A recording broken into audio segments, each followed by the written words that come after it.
वृंदावन की एक संकरी गली में ठाकुर जी के एक मंदिर के बाहर भंडारा लगा था। चारों ओर भीड़ थी। कोई खीर ले रहा था, कोई पकोड़े, तो कोई समोसे से थाली भर रहा था। उसी भीड़ में एक वृद्ध संत खड़े थे।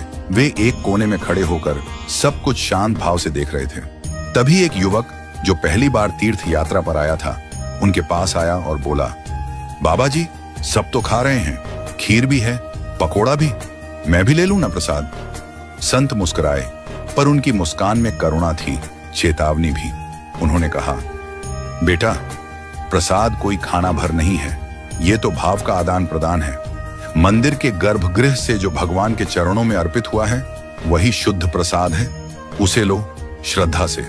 पर जो बाहर गलियों में भावनात्मकता और दिखावे में बांटा जा रहा है वो केवल स्वाद है, पुण्य नहीं। युवक थोड़ा चौंका। तो बाबा, सेवा करना, बांटना, वो तो पुण्य है ना?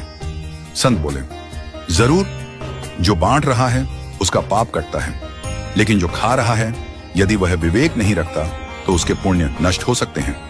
बेटा, अगर तू गृहस्थ है, साधक है, भजन करना चाहता है तो सावधानी रख। बाहर का हर दिया गया पदार्थ न खा, हर बात का भान रख।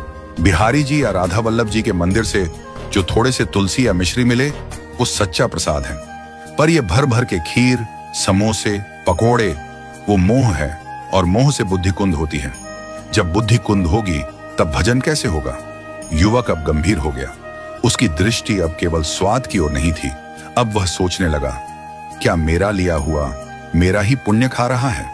संत ने आगे समझाया, धामों में जब तू भोग पा रहा हो या किसी आश्रम में रुका हो तब भी विवेक रख। केवल उतना ले जितना वास्तव में आवश्यकता हो, और याद रख, कहीं भी फ्री में पानी भी मिले तो उसके बदले कुछ अर्पण कर देना। 2 रुपए भी रख दोगे तो अच्छा है। यह आदान प्रदान की मर्यादा है, यह श्रद्धा है, यह तिरस्कार नहीं, सम्मान है भगवान के और अपने पुण्य के भी।